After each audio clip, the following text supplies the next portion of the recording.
Mr. Welsh, are you with us? And Mr. Johnson, please come forward and you may proceed. I'm Jack Johnson, Senior Vice President for Public Policy with Choose Chicago. You've got a lot of other people on the banks here that can speak specifically to specific economic impacts, but I just wanted to touch base, kind of set the stage, as it were, for what this means to our industry. Choose Chicago is the official sales and marketing organization for the City of Chicago. It's Convention and Visitor Bureau. And we currently oversee marketing in Chicago to both the leisure and business, and as well as the convention travelers. And in the last few years, as many of you know, we've been extremely successful. Our industry creates 133,000 jobs. Our direct spend is $13.7 billion. We have a tax revenue generation of $871 million. In hotel tax alone here in Chicago, it's over $113 million. And over $2 billion of revenue to the hotels. So it's a very vibrant industry. Last year, we reached over 50 million visitors for the first time in history, and we're one of only 3 cities to actually ever done that, New York and Orlando being the other 2. We actually had more domestic visitation than the city of New York. We have a fine mix that most cities are envious of. We have about 37.3 million leisure visitors and 11.3 million business visitors.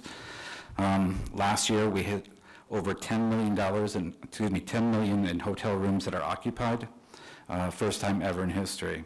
And the ADR, the average daily revenue for the hotels, is actually approaching 200. All this has basically been due to what we've done in the last 5 years. This has also happened while we've added over 1 million rooms in the last 5 years in the hotel industry, over 382,000 last year. The other thing I want to make to kind of frame the issue is keep in mind that the convention and tourism, hospitality industry is a fast-growing industry. It's one of the industries that actually led this country out of the recession. Back in 2002, in terms of jobs, we were the 6th largest industry. Today, we're the 5th largest industry with over close to 14 million jobs. And in 2020, we're expected to be the 4th largest industry in this country. We are also an export. In terms of export, we're actually larger than agriculture. Instead of sending food aboard and people sending checks back, we actually get the visitors to come here, enjoy the product, and leave their money and go home. So it's a fast and growing industry. And more importantly, it's an industry that cannot be exported. Unlike other corporate offices or whatever that can move from city to city, we're here. A couple of years ago, we, as part of our effort to establish a stronger organization and reinvigorate into this industry, Choose Chicago set about trying to identify what it would need to do to put Chicago on the map with its peers, what should be its peers, New York's, the Londons. And we came up with, hired several firms, and with the help of the Chicago Consulting Alliance, came up with a very detailed report that talked about what we need to do. And the first thing was to transform our marketing, which we have done.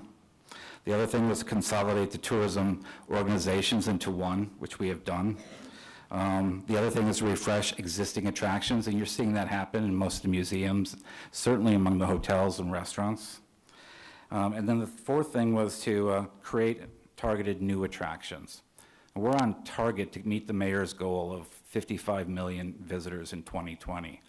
But if you ask yourself, you take this to the higher level, where we're actually on par with a New York or a London or other cities across this the world, what would we need to do? And we keep coming back to the idea that we need to add attractions. When we interviewed a whole bunch of people as to what would bring them to Chicago and tested a whole series of things, we came up with basically about 5 items that were highly envious. One is lighting, using our own architecture and our own infrastructure and lighting it up as an attraction in its own right. So whether it's the L tracks, our buildings, or the bridges on the river. Other things is some sort of transportation that is both practical as well as entertaining. So whether it's a gondola like that. But the third one that came up was casino. It's an added attraction that we could use that would actually take us to those higher numbers, that 65 to 75 million visitors per year. A high-end Chicago casino, either in the Loop or near the Loop, would be a major another major attraction that we could deliver. We've never had one person make a decision not to come or come to Chicago necessarily because of that. But when you start adding the 5 things that kind of tip people, the marginal people who want to come to Chicago or may go somewhere else, this pops up as one of those things that would happen. It's not a thing that's going to drive a convention to come to Chicago, but it's something that can take a convention attendance from, say, 50,000 to 52 or 54. The stronger their attendance base, the more likely they're coming back. On the leisure side, which is actually the fastest growing part of the Chicago visitor industry, this also ranks very highly. It's an ideal way of, particularly in the winter months, but all year round, that we can actually package a trip, package a concept of coming to Chicago, enjoy its amazing culinary, amazing restaurants, its attractions, like the Art Institute, #1 museum in the world, thanks to TripAdvisor. The architecture that is ours, the river, the lake, the beautiful parks that we have. If you add that to that thing, it's one more thing that we can package. Like I said, particularly in the winter when we try to drive weekend traffic. The single largest growing element of the leisure market for us, actually surprisingly, is couples, with or without kids. If they have kids, they tend to leave them behind. But they're actually coming for that romantic weekend, coming to their big city or their big experience. And they tend to package, like I said, a combination of theater, restaurant, a spa, retail shopping, and some sort of entertainment element like a casino. For all those reasons, that is why Choose Chicago supports the proposed casino, and has for the last few years. If you have any questions, happy to answer, or wait for the restaurant and hotel people to join me. Any questions for Mr. Johnson? Mr. Rita? How would you envision a Chicago casino? The Chicagoland Chamber of Commerce put together a proposal a couple of years back, which I thought was actually very ideal. I think it has to be a larger facility. I don't think you want to replicate one of the boats or similar facilities in downstate. I also think it has to be relatively, like I said, either downtown or relatively close to downtown, so that it can feed the theaters, feed the restaurants, and feed the hotel industry. Certainly the culinary industry in Chicago is amazing. You don't necessarily want to compromise that. Beyond that, I don't really have specifics. Well, and maybe I should have been a little more specific. You know, I could say, like, you look at a Mirage or something in Vegas where there's a destination, you go into one spot, you have theaters, you have restaurants, you have shops. Would you envision a Chicago casino being the same, or would it be part of the entire downtown of helping feed the restaurants, the theaters for Chicago? I think you can go both ways. I mean, I've seen successful developments, just learning about one in Springfield, Massachusetts, where they've actually kind of merged a bit of retail or a bit of hotel or a bit of convention space to it. I just don't think you want to become a island destination in its own right, or nothing like an Atlantic City where you basically carve off a chunk of geographic territory and say that's the gambling area over there. I think you want to integrate it into the city fabric. As we talk to people, the thing that really drives them to come to Chicago is this greater concept of what Chicago is, this concept of this ever-changing, ever-evolving city that, unlike many others, like in New York or whatever, you can actually be part of. So if you see a play here in Chicago and you applause or laugh or whatever, people are paying attention, because before that show goes to Broadway, you're going to have an impact on the little changes they make. You can go to New York or Las Vegas and have an absolutely amazing experience in a restaurant, but where those next chefs, those next ideas are coming from, Chicago. Whether it's Grant Achatz at Next, whether it's what Charlie Trotter or Rick Bayless were doing. The same thing, I think, applies to the casino. I think they want something that's kind of integrated into the city fabric. And any trip to Chicago that involves the casino probably will not be just to go to the casino. I think they actually want to experience the amazing culinary, the amazing theatrical community that's in Chicago, the thriving retail. I think they want to stroll through the lakefront parks. I think they want to take the architectural cruise. I think it's one element. It completes the package, for lack of a better word. In terms of size, what would you envision in size in terms of positions or I don't know in terms of... you know, we've talked from ranging from 4,000 to 10,000, but in terms of a facility, do you have any? I think 4,000 seems small. I'm not an expert. Like I said, I think this has to be a significant facility in its own right. Just the population base of the visitors that come to Chicago, we're talking 50 million people. That's quite a market to tap into. In your studies and conversations or studies and looked at it, is this looking at just a Chicago only, or how would it play with other areas in the state? Our review is solely focused on Chicago. We've kind of, I don't have the experts with me here, but I don't think we necessarily pull from the other casinos in the area, with the exception of probably the Indiana casino, which actually does draw a fair amount of convention traffic. We've always viewed Chicago, the Chicago experience, the Chicago casino as kind of a standalone, unique experience. Like I said, part of a greater package. And you talked about location briefly. I mean, without being specific, are there certain areas that you would believe would be better than others, or any specific area that has been outlined to do this? I don't have a specific location that I necessarily, or Choose Chicago necessarily endorses. Like I said, you just feel that it has to be either within the Loop area or adjacent or nearby. One of the things that we're seeing is the explosion of in the culinary, like keep going back to that, but one of the great things about our culinary experience is that it's actually pushing out into the neighborhoods, certainly in those areas that are just beyond the Loop. And I think there's plenty of opportunity there.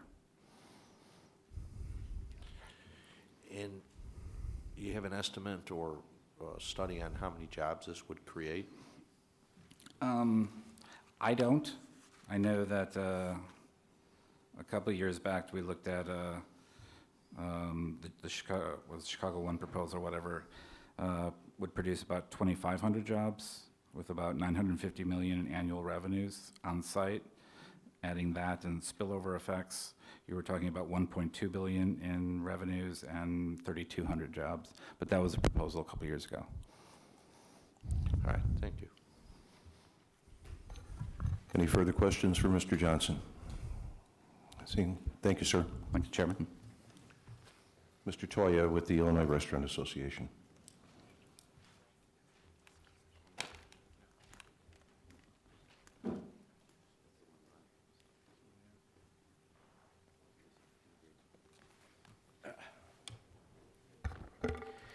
Thank you all for this opportunity to testify on behalf of the restaurant and hospitality industry on the prospect of gaming expansion in Illinois.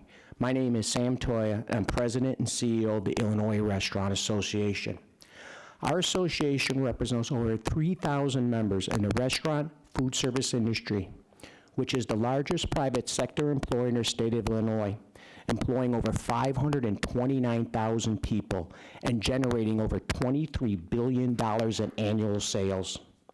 The Illinois Restaurant Association is constantly working to promote our state's culinary and hospitality industry so we can create more jobs, grow our economy, and encourage entrepreneurship. All of these endeavors generate revenues for the state of Illinois and the city of Chicago. This past week in Chicago was one of the biggest this city has ever seen when it comes to tourism conventions. We hosted the NFL Draft, the Microsoft Ignite Conference, and we held the 25th anniversary of the James Beard Awards, which are the Academy Awards of the food industry for the first time here in Chicago. The restaurant, hospitality, and tourism industry in Chicago throughout Illinois are booming. Chicago has become a culinary capital of the United States, and we have some of the finest restaurants, hotels, and attractions in the country. However, we still lose millions of dollars in revenue every year because Chicago does not have the world-class casino that it needs. Illinois is drawing more than 100 million visitors, including more than 2.2 million international visitors from Europe, Asia, South America, and Africa. But if those visitors went to gamble, they traveled to Indiana, Michigan, or Wisconsin to visit their casinos, eat in their restaurants, and stay in their hotel instead of ours. A world-class casino in Chicago would be an additional draw for tourists and conventioneers to visit and stay in Chicago, which will help put more heads in beds in hotels and butts in seats in restaurants, which will generate millions in sales and tax revenue for the city of Chicago and the state of Illinois. The Illinois Restaurant Association fully supports a casino gaming expansion bill that will help the restaurants and hospitality industry thrive and contribute more in sales and tax revenue to the city and state. But there's one other issue I want to touch too, where our city and our neighborhoods are losing revenues with video gaming. Chicago has 17 wards that border 28 municipalities. Many municipalities right across the city, borders like Berwyn and Calumet City, already have video gaming. Restaurant and bars along the border wards are at a competitive disadvantage because they cannot offer video gaming to their patrons. As we are building our world-class tourism industry in the downtown area, we have to remember the neighborhoods. Thank you. Any questions? Are there any questions for Mr. Toya? I have one, Sam. Sure. With respect to Chicago having what we term a world-class casino, as we understand the Vegas scene, every casino would have an array of restaurants and food service and certainly hotel rooms. Are you concerned that if a casino were to be created in Chicago, that the food service would detract from the restaurant business, or would people simply remain to dine in the casino? Well, again, as Jack Johnson said, we like to see a world-class casino integrated into Chicago so it interacts with the hospitality and culinary industry here in the city of Chicago.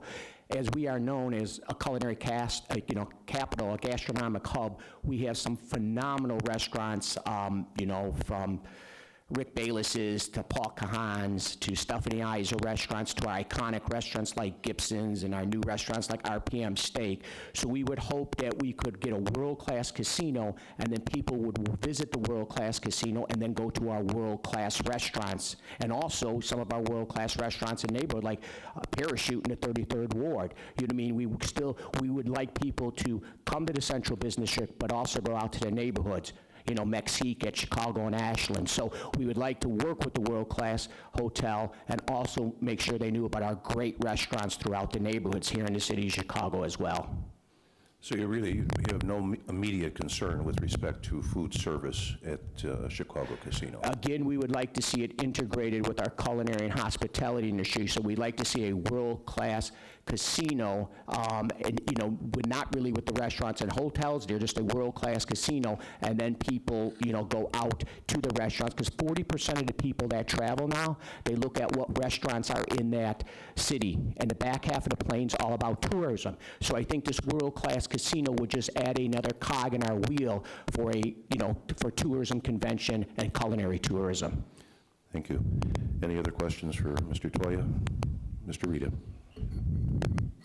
How would you talked about the neighborhoods and not forgetting the neighborhoods, how would an approach into, that you would be able to market this or put this forward that it wouldn't forget about the neighborhoods or some of these neighborhood restaurants capitalizing on a Chicago casino?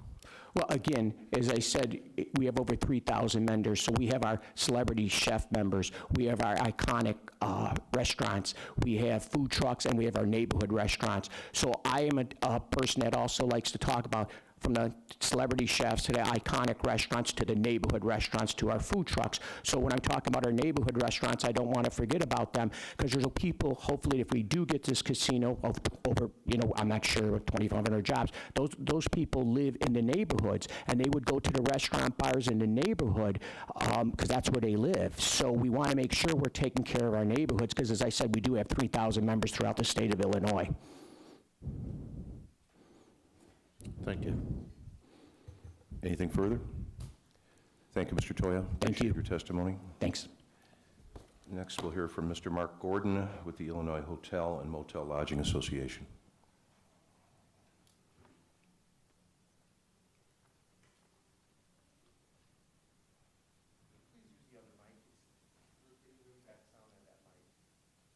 This mic? Use this one? Is it on? Hit the button. Hello?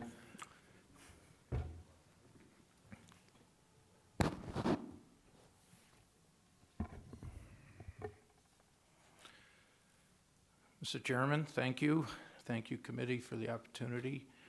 My name is Mark Gordon. I serve as president and CEO of the Illinois Hotel and Lodging Association. Our association represents 526 hotels throughout Illinois with over 79,000 rooms, more than half of all the hotel rooms in Illinois. I know you've heard a lot of statistics, and I apologize if I cover a couple redundant, but the hotel industry is part of a major hotel or tourism industry in Illinois that generated $34.6 billion in revenue in 2013, 301,000 direct industry jobs, and more than $2.6 billion in state and local taxes. In addition, there's 300,000 more jobs in Illinois that are dependent on the hospitality tourism industry. So therefore, 1 out of every 11 jobs in Illinois is directly or indirectly related to hospitality tourism. As Jack mentioned, Illinois attracted 105.7 million visitors, including 2.2 million international visitors. Chicago attracted over 50 million of those visitors, including both tourists and conventioneers, who spent $13.7 billion and supported 133,000 jobs just in Chicago.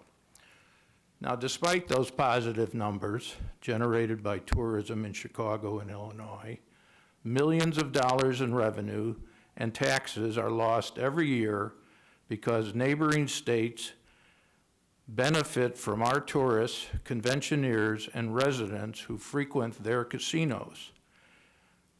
I can tell you, every day buses come to our downtown hotels, pick up our conventioneers from our hotels downtown and take them over to Indiana. And so our tourists and conventioneers go to Indiana every day because we have no casino options here for them in Chicago.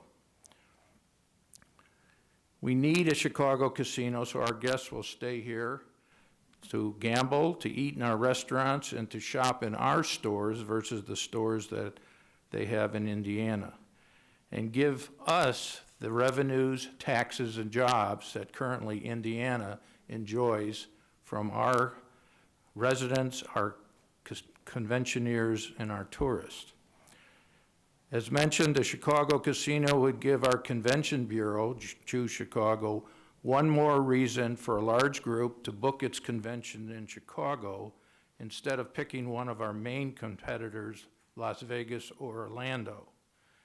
Expanding casino gaming to Chicago and other parts of Illinois will also keep more tourists and residents spending their money in Illinois rather than neighboring states.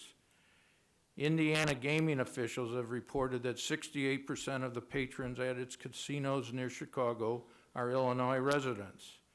Wisconsin Indian casinos draw a large number of our tourists and residents from Lake County and the Rockford area. The hotel and tourism industry in Illinois is tired of tourists, conventioneers, and residents going to neighboring states to spend their money. We urge the passage of a casino gaming expansion bill to keep revenues, taxes, and jobs generated by casino gaming in Illinois. Casino gaming expansion will help tourism in Illinois and help us be more competitive in attracting tourists and conventions to Chicago and other parts of our state. The Illinois Hotel and Lodging Association urges you to pass a casino gaming expansion bill that will help our industry contribute even more in revenues, taxes, and jobs generated. Thank you. Thank you, sir. Any questions for Mr. Gordon? Mr. Arroyo. Thank you, Mr. Chairman. Out of that workforce in the Hotel and Lodging Association, how many of those employees are Latinos? Good number. I don't have, you talking about statewide or Chicago? Chicago and the hotel industry in Chicago and statewide. Is that going to increase the numbers? Oh, I'm sure, you know, we have a large number of Hispanic employees at all levels of our hotels Could throughout. you tell me a percentage? If you can get close, I don't, I would just be guessing. I guess I'd rather not. take a guess. 15%? I thought it'd be more than that. That was a bad guess. Okay, well, I figure if you, Bad guess. If I go- Thank you. Mr. Harris. Thanks, Mr. Chairman. So when you were dealing with convention Yes. business, you know, how sensitive are room rates in attracting conventions to come to, you know, Chicago versus Orlando or Las Vegas? well, it's one of the factors that a convention considers when deciding where to book. It's competition. You compete on many different levels. Chicago, fortunately, has so many things to offer a convention that we have a lot of advantages that we have.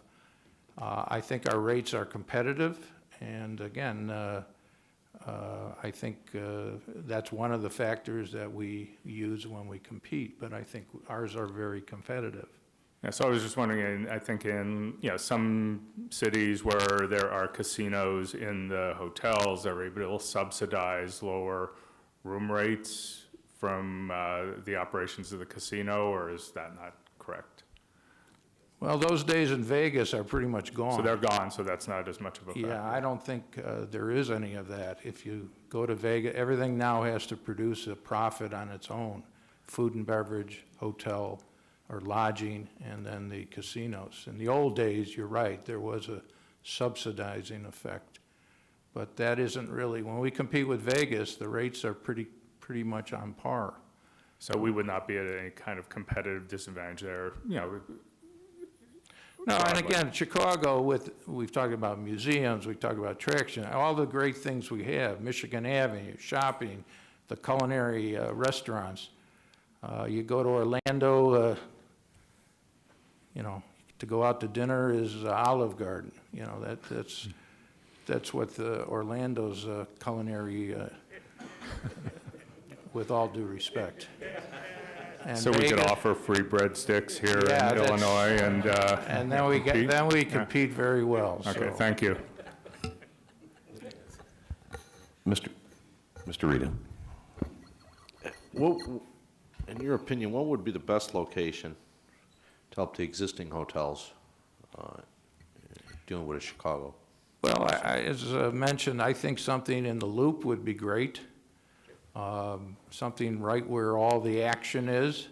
I know when we've worked on this proposal for many years, there was an idea of using something downtown, and there was a talk that maybe the Chicago Theater would become a Cirque du Soleil, permanent, because of the fact that a casino would be nearby, which is one of the criteria for having a Cirque du Soleil.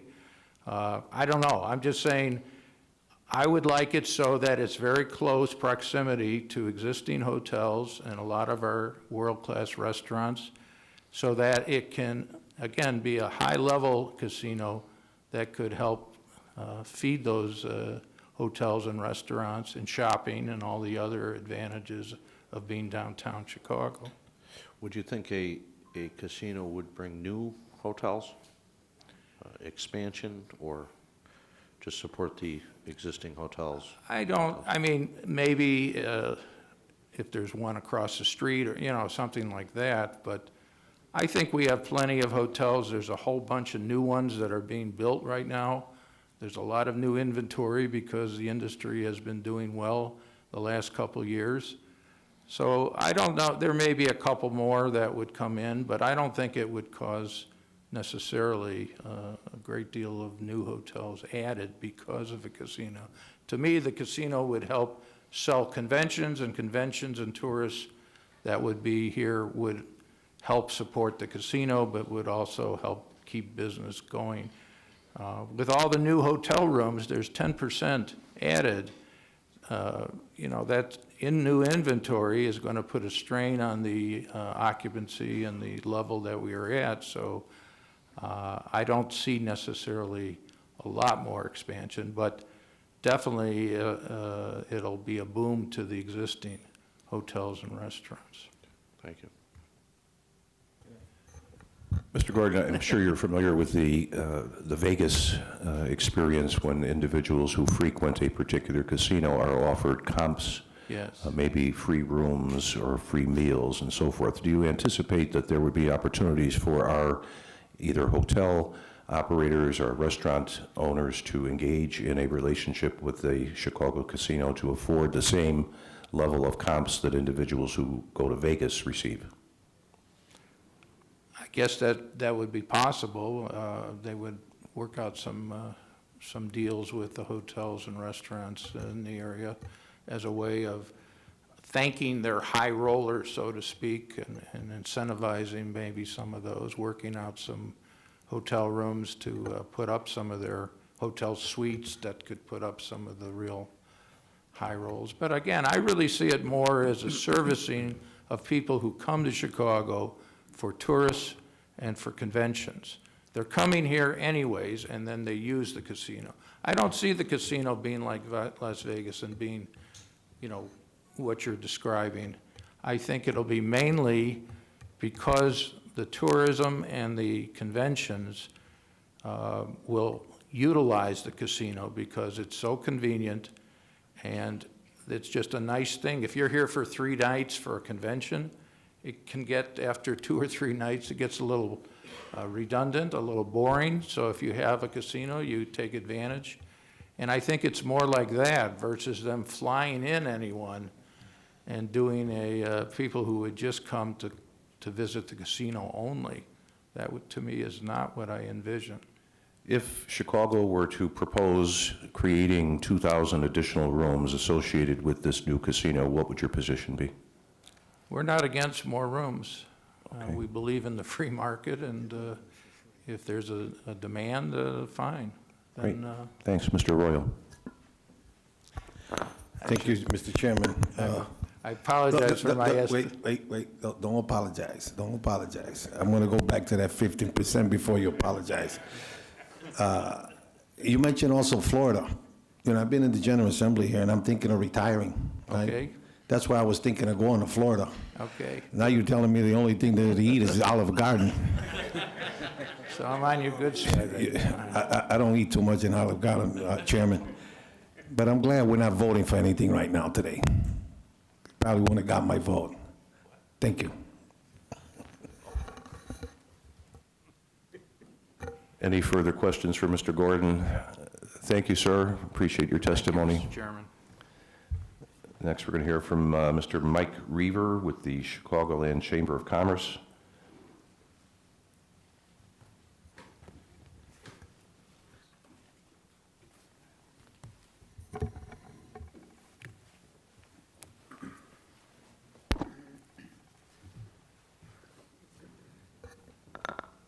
Mr. Reaver, please introduce yourself and proceed. All right. Thank you, Mr. Chairman and members of the committee. My name is Michael Reaver, Vice President of Government Relations for the Chicagoland Chamber of Commerce, and my colleague, Kim Galuska, the Chicago Consultant Studio, and the board member of the chamber. The Chicagoland Chamber has been advocating on behalf of a Chicago casino since 1991, along with a coalition of business, civic, and labor leaders. We continue to support and advocate for a Chicago casino here today, which is not, the benefit of which is not simply much-needed state and city revenue, which is critical now more than ever. As importantly, a Chicago casino is another economic anchor that would have a positive ripple effect on the Chicago's existing economic infrastructure, including, as we've already heard, tourism, restaurants, hotels, shopping, conventions, and other cultural institutions. We can continue to build on the over 50 million tourists that visited our city last year, the economic benefits of which cannot be overstated, as we have seen most recently with the success of the NFL Draft, the James Beard Awards, and the promise of an Obama presidential library. I will detail just a few of the direct and indirect benefits of a Chicago casino. This is from the study that was done a few years ago by the Chicagoland Chamber along with our civic partners and labor partners. Direct benefits, revenue estimated between anywhere from $350 million to $950 million, 2,500 permanent casino jobs, 1,500 temporary construction jobs, $1.2 billion in off-site revenue, and 3,200 jobs, further enhancing the tax base. These are things, restaurants, hotels, entertainment, retail, transportation. Indirect benefits, $6.6 billion and 17,000 jobs in indirect revenues. This is revenues from increased visitors to theaters, hotels, restaurants, retail stores, revenues from parking fees and public transportation. Thank you for your time and consideration, and I'll let my colleague Kimball also testify as well. Thanks, Mike. Since 1991, I did say 1991, when the concept of a land-based casino was first raised, I found myself in the mayor's office with 4 international gaming companies who wanted to invest $2 billion in downtown Chicago. 1991, $2 billion was about the equivalent of building 3 Sears Towers.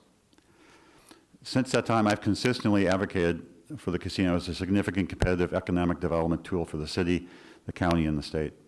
Working with the Chicagoland Chamber of Commerce and its coalition of civic, business, labor, and industry leaders, I'm here again today to once again reiterate the potential opportunity this presents to the economic vitality of the region. While the gaming tax revenues that Michael mentioned will certainly be substantial, take either the high end or the low end, they're large numbers. The real value and the primary major reason for doing this is to pursue its larger economic development and city building potential. That's why we have come before the various committees multiple times to voice our counsel that it's essential that downtown Chicago casino be done right, and the focus of today's hearing, which is tourism, hotels, and restaurants, is an important part of that larger economic development formula success. Doing the Chicago casino right, we think, means being located in the heart of the downtown where it can leverage and increase tourism, convention, meeting business, theater, entertainment offerings, retail and dining anchors, cultural attractions, and attract both out-of-town tourists and create amenities for the local residents of the region. It also means that the broader economic benefits which Michael referenced should far exceed the direct tax revenues. Let me repeat that. Even though tax revenues are huge, if we don't end up netting out $2, $3, $4 billion like McCormick Place does in terms of economic spin-off impacts, we're not doing this right. The gaming revenues really should pale in comparison to what the broader economic development revenues are. It means also setting the metrics high and setting the framework properly to attract the gaming industry's the best companies that will be the best business partners for Chicago. And it means focusing on attracting those gaming operators who can fill McCormick Place with conventions and meetings, who can bring year-round world-class theater product to Randolph Street, bring new retail anchors to the city. It was mentioned a few minutes ago, the notion of bringing a permanent Cirque du Soleil to the Chicago Theater. If we did that, we'd be one of only 4 cities in the world that has a permanent Cirque du Soleil venue in the heart of its city. You can ask Jack Johnson what that means in terms of attracting conventions and marketing Chicago as a convention city, or bringing new conventions to McCormick Place, or putting a new Harrods department store on State Street. All these have long been aspirations of previous mayors, current mayor, and governors in the past, and they really represent billions of dollars of economic impact, which we want to strategically use the casino to leverage. The recent Sun-Times editorial was spot on when it highlighted the fact that the several $100 million annually of new gaming tax revenue to the city, the county, and the state would certainly be nice to see, but would not solve the huge fiscal issues in front of us. If the Chicago casino is not done in a manner which creates the billions in spin-off economic impacts we believe it can, then it's not being done right. The Chicagoland Chamber and its coalition partners, many of whom you've heard from today, stand ready, as we have since 1991, to help lead the way to structure, conceive, and implement a downtown Chicago casino that will be a source of civic pride for the city and the region, and an economic development engine greater than we can imagine. The first chairman of the chamber was Marshall Field, and back in 1911, he noted, I quote, "Chicago's commerce must always be the first consideration of this association." He then highlighted that commercial supremacy, without commercial supremacy, all the critical essential aspects of community buildings, schools, hospitals, churches, cultural assets were not possible. We must do this right so that it produces the lasting and powerful commerce that Marshall Field spoke of 100 years ago. Thank you. I have a question.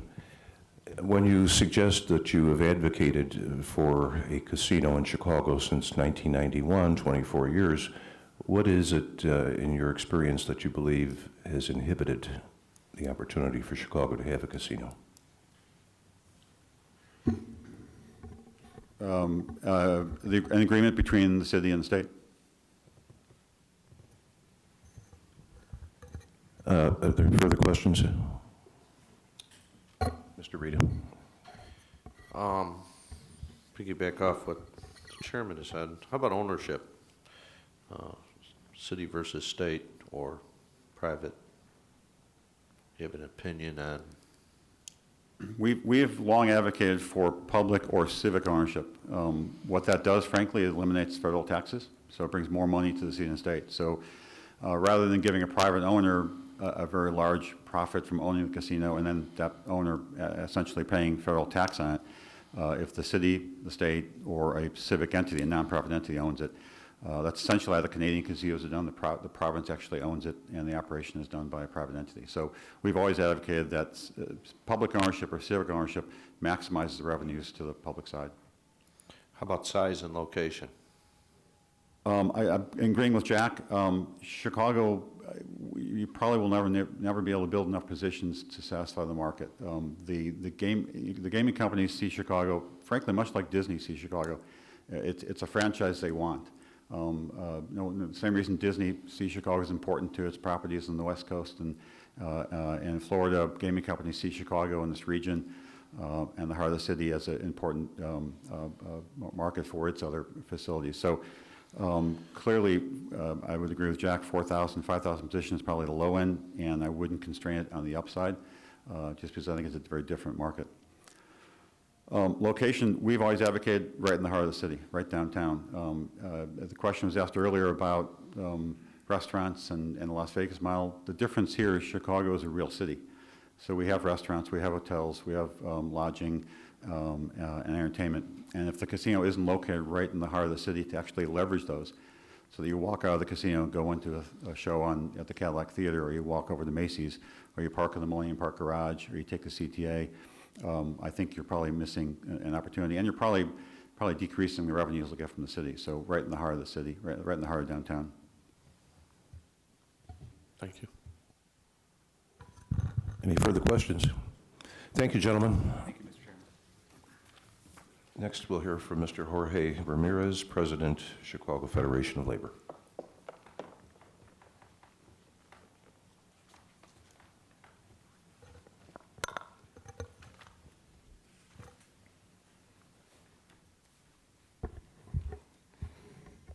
Thank you, Mr. Chairman, members of the committee. As mentioned, my name is Jorge Ramirez, and I'm president of the Chicago Federation of Labor and vice president of the National AFL-CIO. I'm happy to be here today to talk about tourism, hotel and restaurant industries. The Chicago Federation of Labor represents more than 300 unions comprised of 500,000 working men and women in Chicago and Cook County, including many who work at McCormick Place, Navy Pier, and in our hotels, restaurants, and other tourism and hospitality venues. Working people are the backbone of the convention and tourism industry. We greet you the moment you arrive, and we're the last ones you see when you leave. We know better than anyone how vital the industry is to our regional economy and to Chicago's working men and women. It's no secret that every year Illinois loses existing gaming revenue to Indiana casinos. We can no longer allow this to happen. Illinois and the city of Chicago need the revenue and the jobs that a downtown casino would bring. Over the last few years, labor in the city have come together to implement work rule changes that would make McCormick Place more competitive Together, we negotiated a solution that both sides could live with. Additionally, labor and the trade show industry have assembled a team that travels around the country to talk to potential customers, procure commitments, and propel the industry forward. The committee has helped boost the tourism and trade show industry by attracting new shows, restoring partnerships with shows that have left, and focusing our attention on creating a one-of-a-kind visitor experience that will bring more conventioners and tourists to our world-class city. And since the settlement, McCormick Place has booked over $6 billion in new, renewed, or extended shows, making Chicago the #1 convention destination in the United States. In addition to the boost in the trade show industry, the reforms at McCormick Place have increased the city's ability to bring in more business, which in turn has created a need for more hotels. And according to Don Walsh and our friends at Shoe Chicago, Chicago continues to have one of the fastest growing domestic markets for new hotel development. We've come a long way with our trade show and tourism industries. We come from a position of arguing about who is right to now asking what is right for the trade shows and McCormick Place. The future looks bright in Chicago's trade show industry. We're opening up the ability to go after small and medium-sized shows through development of the new arena and new hotels on the McCormick Place campus. People, conventioners, tourists are coming to Chicago in greater numbers, which provides a huge boost to our tax base. We're using public and private dollars to bring conventioners and tourists to the city, yet Indiana is the one profiting from it. They send limos and buses to bring our visitors across the state line to their casinos after we've gone through the great expense of attracting them and hosting them in our great city. I find it particularly ironic that the state of Indiana has the audacity to purchase signs along our interstate that say, "Are you Illinois with taxes? Come to Indiana." In light of the fact that they pulled hundreds of millions of dollars from our economy, it should cause all of us to rethink our casino strategy for Chicago. Additionally, I'm proud to say that here in Chicago, we have the most skilled workforce in the country. So much so that we're the largest exporter of trade show talent in North America. Each year, for example, the Plastic Show flies about 100 or so of our carpenters, electricians, decorators, and riggers from Chicago to Orlando to set up their show. They pay the travel and living expenses as well as the hourly rate and overtime pay for each worker that goes to Orlando. They do this because they can't get the show built according to their specs without our great skilled workforce. A casino in Chicago would not only mean new construction jobs, but it will translate into thousands of permanent jobs throughout Chicago within the hospitality, hotel, and restaurant industries, not to mention transportation, entertainment, and dozens of other industries. You see, construction brings with it a 5 to 7 multiplier. For every one construction jobs, 5 to 7 jobs are created elsewhere in the economy. Do the math, 7,500 to 10,500 jobs. This is our opportunity to lead the way in creating a high-road economy, capable of sustaining the middle class and committed to economic upward mobility. The men and women of Chicago are dedicated to making sure we do it better than anyone else. Chicago is a proud union city, a city that works, the city of big shoulders, built and rebuilt from the ground up by a world-class union workforce. This is a tremendous opportunity for us to grow our economy, increase our tax base, and create well-paying jobs for the hardworking men and women of the Chicago area. Mr. Chairman, thank you. Any questions for Mr. Ramirez? Mr. Arroyo? Thank you, Mr. Ramirez. The union is gonna build the casinos. Are the positions inside the casinos union? All right. You know, in this instance, we would hope that the arrangements would be made and that the consideration would be given to ensure that our world-class workforce not just gets to build the casino, but gets to operate it as well. Are the casinos now union and any, at the Rivers or any other casinos union? Yes, there are a number of union casinos in the Midwest and around the country. In Illinois? I believe that they are, Mr. Chairman. I can check and see which unions operate them. There are positions in other industries of gaming, like the horse tracks and so forth, that are union positions. Because last week here, when we were talking to some gentlemen, they said that probably the most spots we're gonna get is 10,000. Out of those 10,000, there should be a lot of union jobs that come out of there. My estimation is that the majority of them would be union jobs. Oh, okay. Thank you. Mr. Rita? You have an estimate, and you may have said this that in here, in the amount of construction jobs this would create?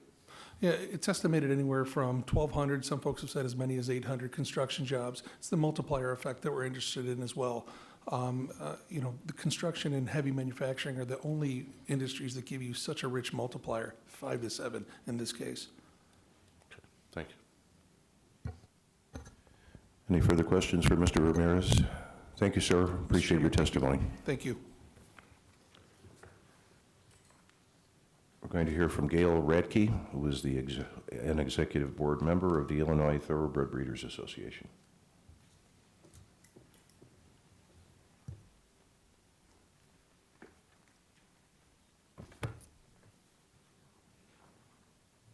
Good morning. I really appreciate you giving me the opportunity to come and speak. I have some handouts for you that I will provide. The handouts were, our board asked that I provide these to you. They include the annual Illinois Racing Report, the Department of Ag statistics, and comments on the inadvertent negative effect of the sweeping that has taken place. I am here to represent a very important segment of the Illinois agribusiness, the breeders and the owners of Illinois thoroughbreds.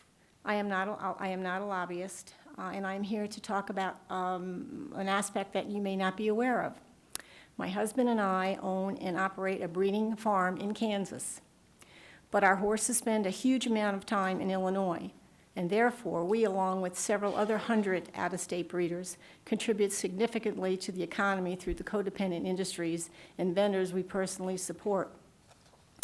The simple fact is that Illinois used to be a premier program to breed, foal, and race in. In the past few years, it has declined to the point that most, if not all, of the out-of-state breeders are looking to the surrounding states for more lucrative purses and incentives. Illinois makes money from us, and that revenue stream is leaking into the surrounding states, and it is turning into a real gully wash.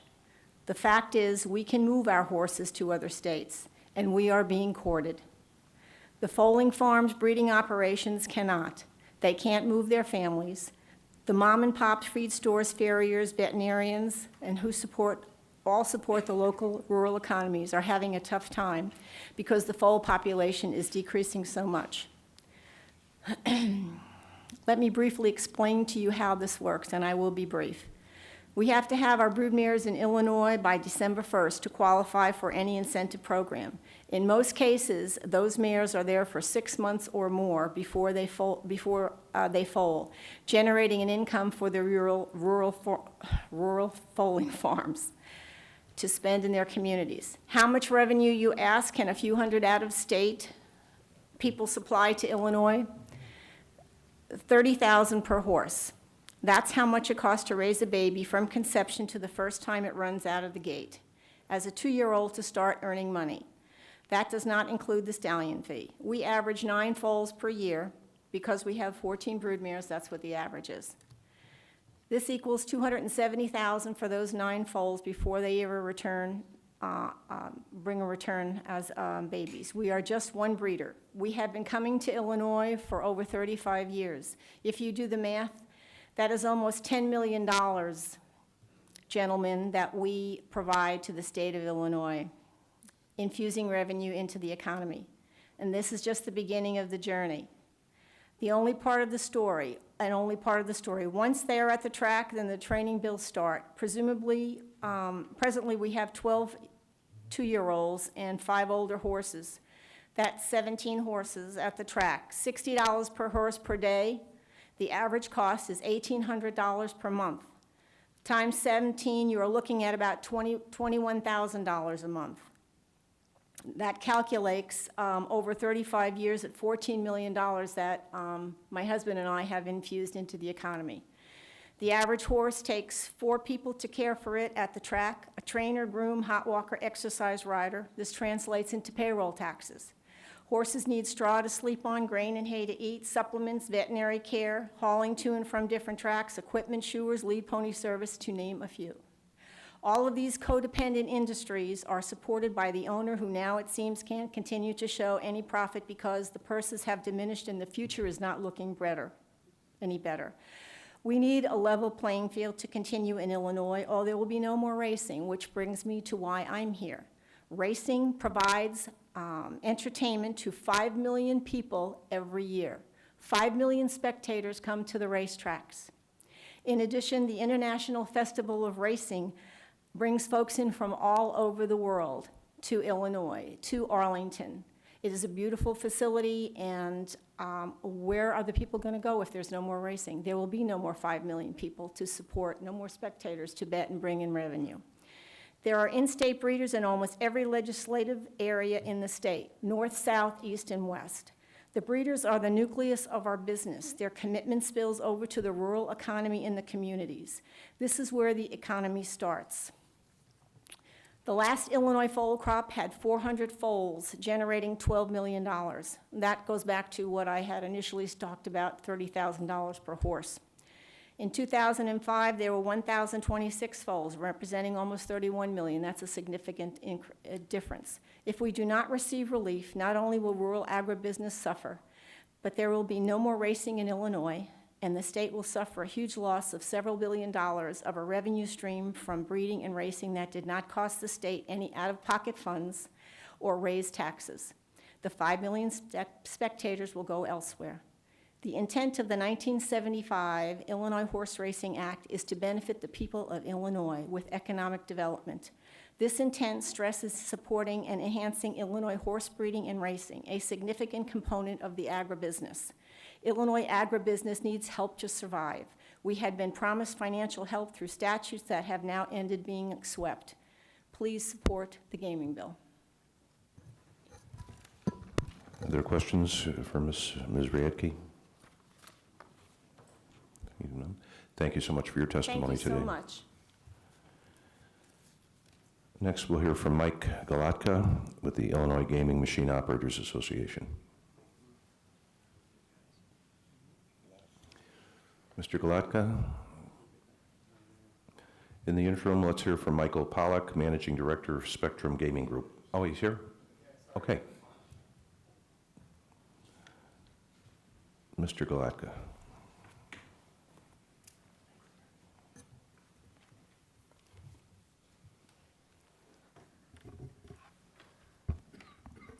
Thank you, Chairman Burke and Representative Rita, for providing us the opportunity to speak today.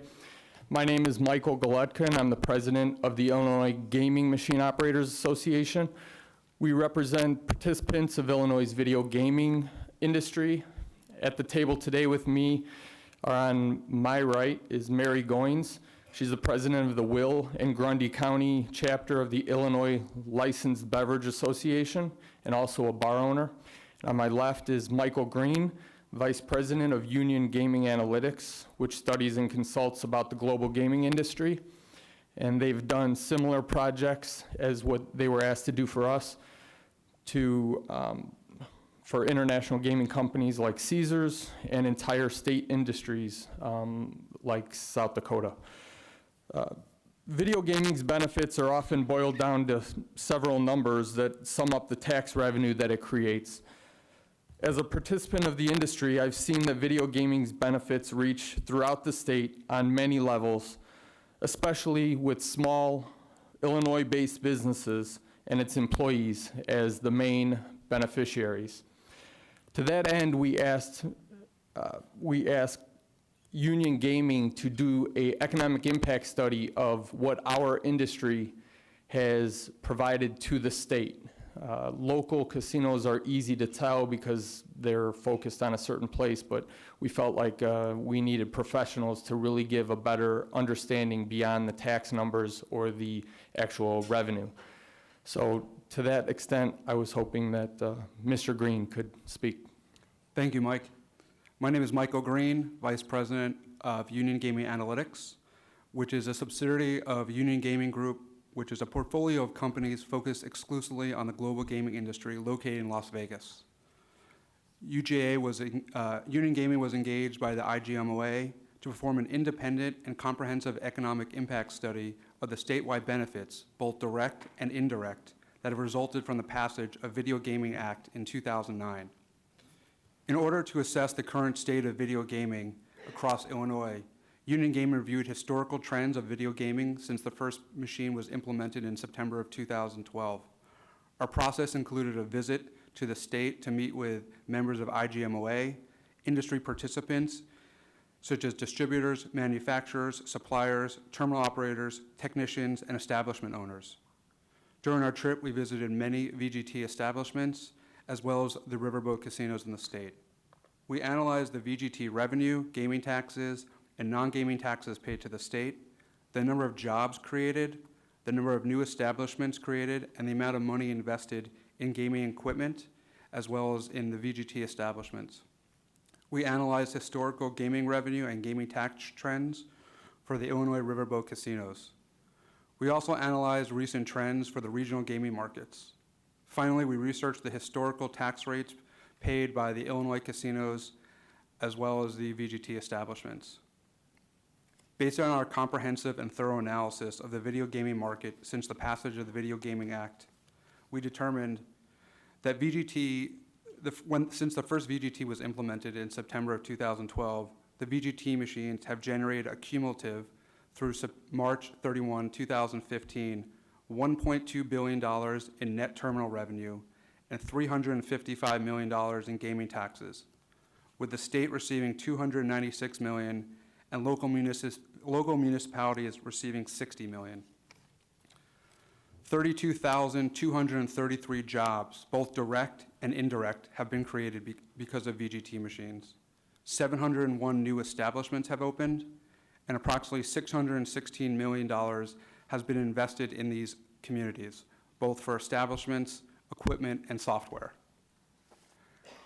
There's also been an increase in non-gaming taxes, such as sticker tax and incremental sales tax, of approximately $53 million to the state. When looking at the historical gross gaming revenue data as reported by the Illinois Gaming Board for the past 10 years, GGR, gross gaming revenue, peaked in 2007 at $1.98 billion and then declined during the recession from 2008 to 2010. The Smoke-Free Illinois Act, which bans smoking in all enclosed workplaces beginning in January 1, 2008, severely reduced casino attendance across the state. Attendance was down 11.4% in 2008 versus 2007.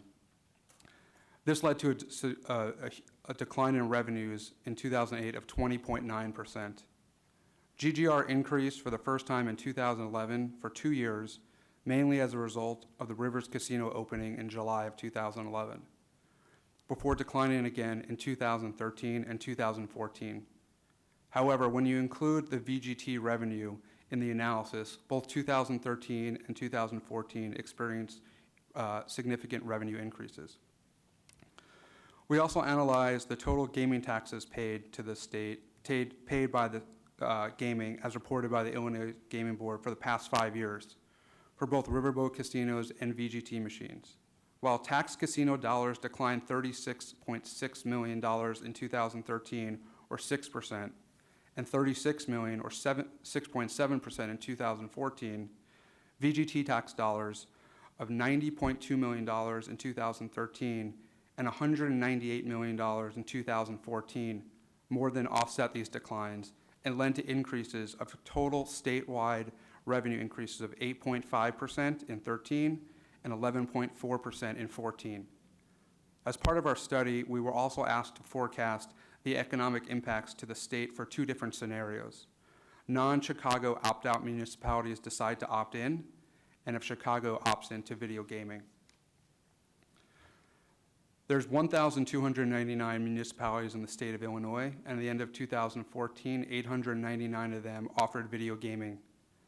We analyzed the impact to the state that would occur if municipalities currently not participating in the VGT decided to opt in. We assume these tax benefits were all in place for 2014, and these numbers that I will describe below are just for one incremental year. We determined that 1,852 incremental VGT establishments would open, of which 278 would be new establishments, and they would create an additional 7,600 in VGT machines. Over 12,000 new jobs, both direct and indirect, would be created. Approximately $226 million would be invested or reinvested in establishments, equipment, and software. There would be an increase in non-gaming taxes of approximately $17 million, and the VGT machines would generate an incremental $216 million in net terminal income, $64 million in gaming taxes, of which the state would receive $54 million and local municipalities would receive $11 million.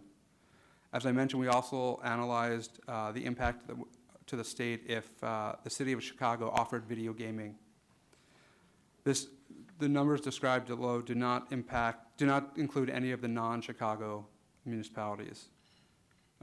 We determined that 3,220 VGT establishments would open, of which 420 would be new establishments, and over 13,600 VGT machines would be in place. 20,632 jobs, both direct and indirect, would be created. Approximately $395 million would be invested in both establishments, equipment, and software. Non-gaming taxes would increase by $30 million, and VGT machines would generate an incremental $1.1 billion in net terminal income, $305 million in gaming taxes, of which the state would receive $254 million, and the local municipality would receive $60 million. Based on our analysis, there does not appear to be any meaningful or significant cannibalization from the VGT market on the existing riverboat casinos. However, it's important to note that the scenarios described above regarding growth in the VGT market would need to be further studied to determine the cannibalization impact that the growth in the VGT market would have on existing riverboat casinos in Illinois. In conclusion, our analysis determined that the video gaming market has had a significant and positive impact, both direct and indirect, on the state of Illinois in terms of incremental jobs, businesses, investment dollars, and gaming tax revenue. Additionally, the incremental gross gaming revenue generated from video gaming has helped to offset the decline seen in riverboat gaming market in Illinois over the last couple of years. Mary.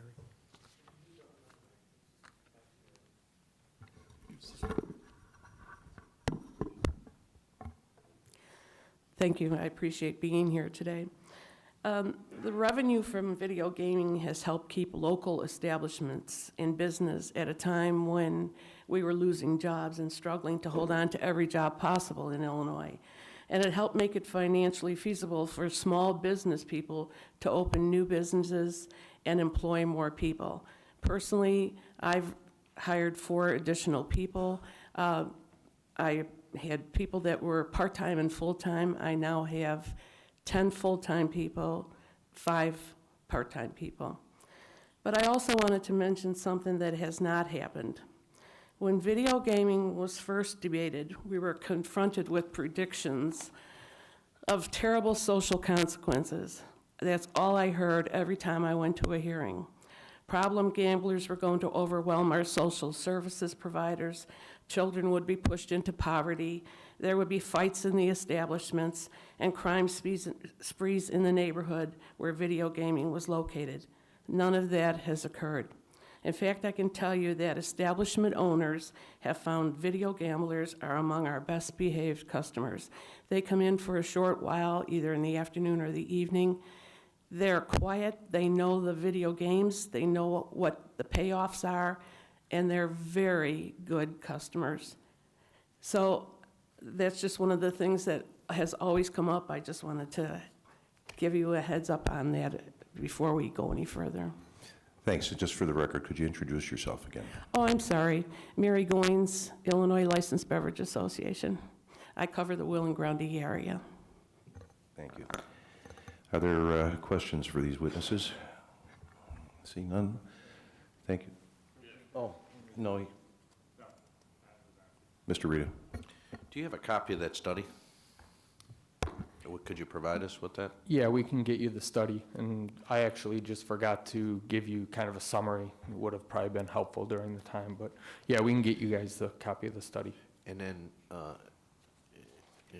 as it relates to expanding gaming, how would you view the video gaming be affected? Well, we think that as far as expansion, that Chicago has a huge upside if allowed into the city. And I think even with the casino as maybe a main focus, I think that would be perfect for a downtown area, for bringing in the tourists, for allowing tourists and conventioneers, attracting conventioneers. But I think that there's there's an outside ring of the city, the rest of the city, that's full of small businesses that would benefit from it. And it's, I think the study actually puts a number to it that I believe is about $250 million to the state in gaming taxes if Chicago were to come on, and about $50 million to the city. So I think that expansion in the city would be great for video gaming. Casino expansion outside of the city, I think, would be far more detrimental to the video gaming industry. And it's an industry that already at this point is paying 30% gaming tax, which is higher than 7 out of the 10 boats are currently paying. So I think that you would take money that would already be in local businesses and being spread out organically through these small businesses, and you'd be bringing it, you'd be focusing it again to a single county, to a single city, and probably not gaining any more revenue than you would have otherwise. And then you stated that the VLTs did not cannibalize or have not cannibalized other existing areas. Did I hear that correctly? I mean, we didn't say 100%, and we said there hasn't been any significant impact. If you look at the trends that you've seen in the state from 2007 on, every year, if you exclude Rivers, which is a new opening, every year from 2008 on has had a negative decline in revenues. So even in 8, 9, 10, 11, 12, before the VGTs came on, you saw declines in revenue. And those have continued in 13 and 14 in the riverboat casinos. But you have not seen that the increases from the VGTs have more than offset the declines that we've seen in the gaming taxes for the riverboat casinos. Even with Rivers, when you include them, there was an increase in 2012 and 2013. I'm sorry, in 11 and 12, but 13 and 14 have still declined. Would you have a percentage or estimate in terms of from out of state, or from those that were, say, like here in the South area, would be going to Indiana, that have now quit going to Indiana and using the video gaming? We don't have an Did you look at any of that in that study? We didn't look at that study. It was really just on the video gaming. But you can assume that people, it's more of a convenience factor. So if you're looking to play slot machines, now you can go to your local bar and tavern and play them that are 5 minutes away versus a casino further away. Additionally, because it's a new industry, you're seeing a lot of the highest quality video games. So the experience that you're getting at your local bar and tavern is the same experience that you're going to get at the casino when you're playing slots. It's no different. Okay, thank you. Can I ask, do you know how many states impose a limit on the number of gaming positions in each casino? Most of them do. So it varies by state, but some of them are capped in terms of number of positions, but some of them don't. It's really state by state. Do you have any idea how many do impose a cap? I'd have to research that. I believe Illinois might be the only one. I'd have to look at that. Okay. Any guess as to why the Rivers Casino is so successful? I think it's proximity to Chicago. I also think where it's located in some of the affluent suburbs, I think benefits. It's also the newest property.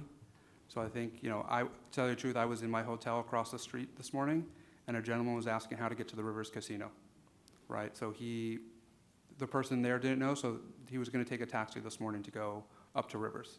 And you're staying in Chicago, I presume? Right across the street. Okay, great. Okay, any other further questions for these witnesses? Seeing none?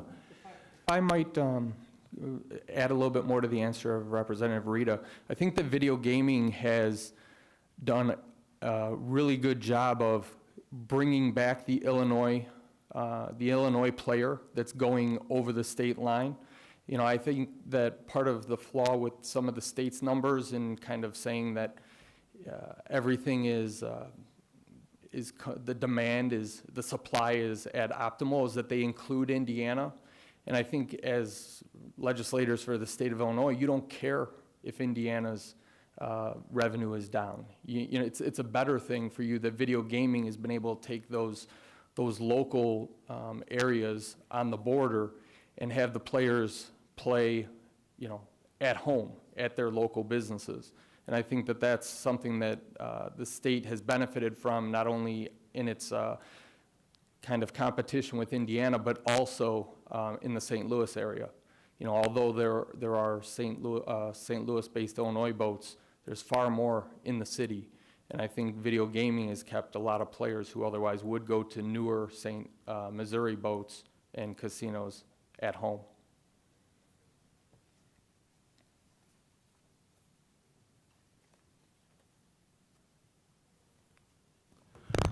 Okay, no further questions. Thank you, folks, for testifying today. We appreciate it. Thank you. Mr. Zweig, if you could comment based on my previous question.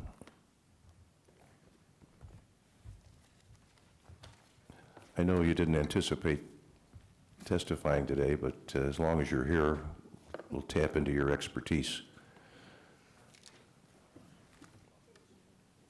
Which question? With respect to the limit on gaming positions in other states. Illinois is the only one that has a limit on gaming positions. Iowa has a situation where when a new casino is being established, they come up with a number that they believe they can support, but it's not a tight limit, and then they can always get it increased. So it's a never-changing Yes. number. So as you are certainly aware, Illinois has a statute that says there's only 1,200 gaming positions permitted, and as we would possibly guess, that would not be a practical number for a world-class casino in Chicago, would it?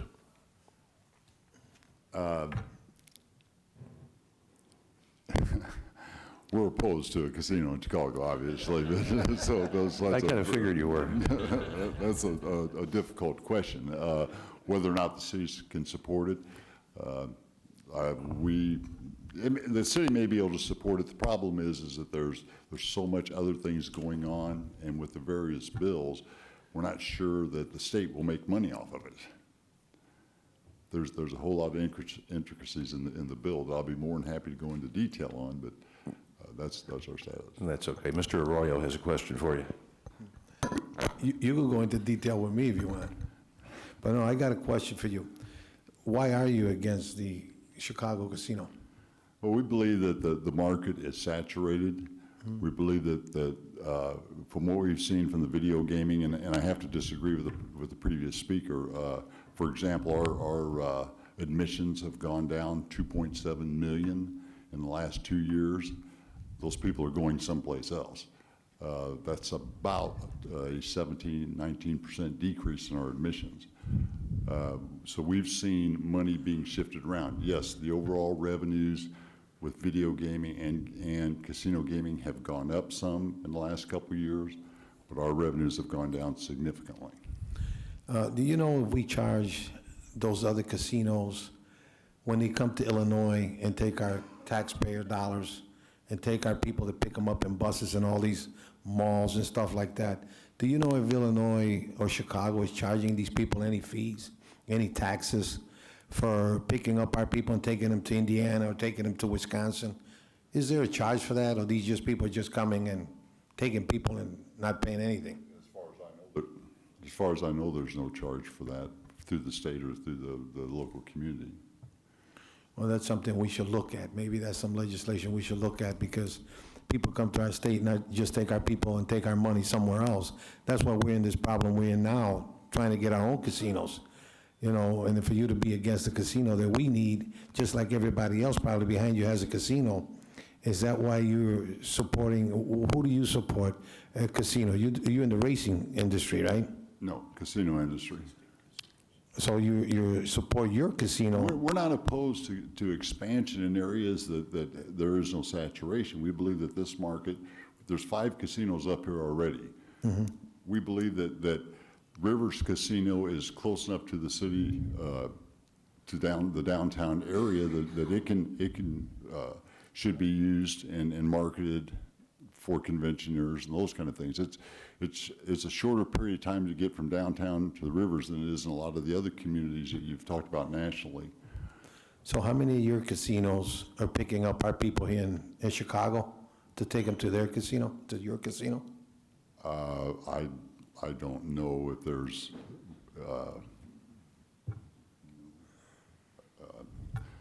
I don't know if Joliet is picking up people here and taking them downtown. I don't know if. I think there's a big number of those casinos in Indiana picking our people up and taking them over there. I think there should be a surcharge, or if anything, allow us and support what we want in Chicago to be able to have our own casino, because Indiana's doing pretty good financially, and so is Wisconsin. So now we want to be at the playing field and also start doing well with casinos. I think casinos work good in some places they don't do as good. One of the things that we see is, for example, when the rivers opened, that there was a decrease in the revenue in the northern Indiana casinos, but it was like 4 or 5%. The Chicago area casinos in Illinois, revenues went down about 16, 17%. Grand Vic in Elgin went down about 23, 25%. So who's making up the difference? So we're losing more money more through the cannibalization than we're gaining back from Indiana. A lot of people aren't coming back over from Indiana, and there's several reasons for that. There's a smoking ban, there's 24-hour game, there's other things that we can't do, that they, unlimited positions, those kind of things. So we're not seeing a great influx of people coming back from Indiana. The video right along the border has made a difference. So what was the cost of the decrease that Rivers Casino took away from your casino? Rivers took the 5 northern casino, the 4 other northern casinos, revenues went down about 16, 17% the year that Rivers opened. Indiana revenues in northern Indiana went down. So if we have a Chicago casino, it's going to also take away from your casinos? Absolutely, and that's been in COGFA's analysis of what had happened, yes. Okay. There's cannibalization of the existing. I think that's what some of us want to do, bring our money back to Chicago. Well, if you plug the current legislation that's been introduced, both bills, into COGFA's analysis, you find that, yes, the city of Chicago does receive additional revenues.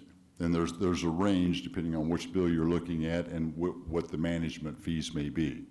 We did an analysis using the $250 million a year management fee and the $350 million management fee. The city of Chicago, under those two scenarios, of Chicago only, would gain someplace between $61.6 million and $111.6 million annually. The state, because of all the cannibalization on the existing casinos, would actually lose someplace between $21.6 and $71.6 million. Education loses someplace between $70.5 and $95.5 million because the bills have a different allocation of the funds. So that if the you had a city choice receives. I believe there's 2 gaming bills. I believe there's a standalone City of Chicago bill, and then there's another gaming bill which got 3 or 4 casinos. Which one of those would you prefer to vote for or support? Well, I wouldn't support either one of them. One of them has 1 casino that in an area that we believe is already saturated. The other one has 11 new casinos in it. So you're not prepared to support any of them? I didn't think so. Thank you. Mr. Hayes. Thank you, Mr. Chair. I wasn't really going to go down this avenue, but since the chair brought you to the table, what the heck.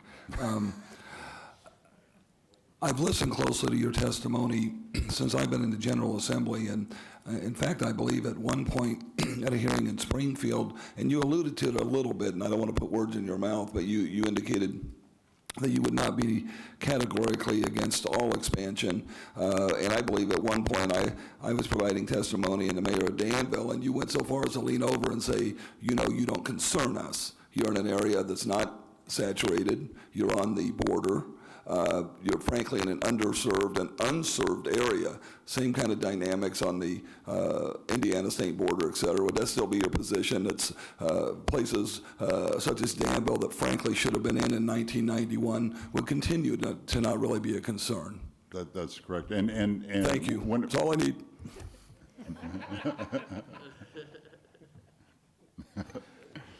Any further questions? Mr. Zweig wasn't on our list, but he certainly get in the game here today. No pun intended. Thank you, Tom. Anteed up. Michael Pollack, Managing Director with Spectrum Gaming Group.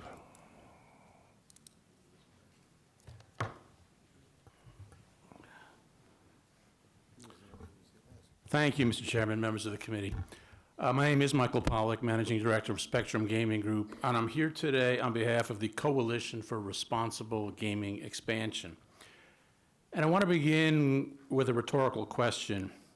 What constitutes a successful gaming industry? And I've been studying this core question for more than 3 decades, and I believe the answer is both simple and immutable. A successful casino industry is one that is both profitable and advances public policy in its home state. Now, a gaming operation must be profitable, or at least hold out the opportunity for profit. That's why operators invest, and that's why they hire people, because they expect a return on those investments. At the same time, gaming operators have an obligation to advance the public interest in their states. Now, these goals are neither mutually exclusive nor contradictory.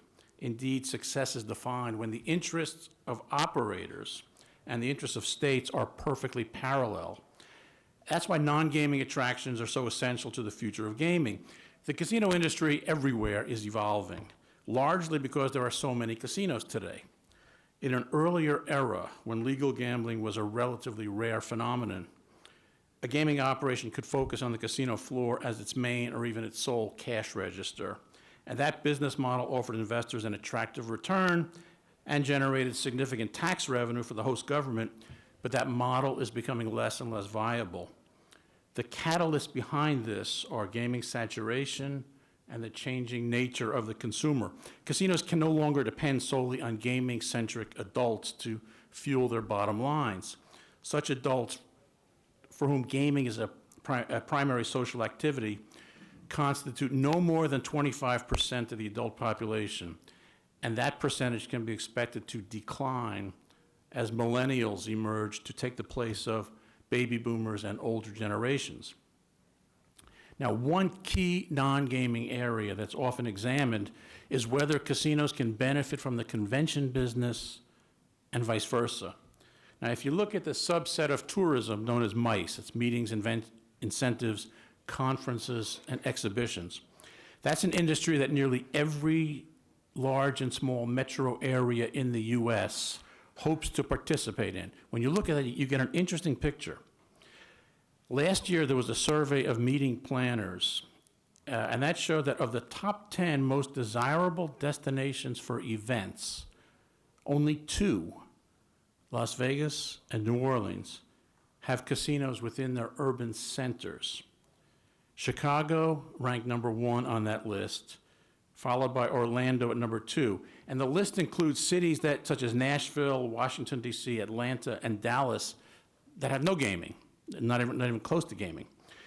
So is the ability to offer gaming an additional arrow in the marketing quiver of destinations seeking to grow their convention business? Yes, gaming is an attraction for event planners along with other tourism attractions, entertainment, nightlife, and things to do when attendees finally step outside the conference.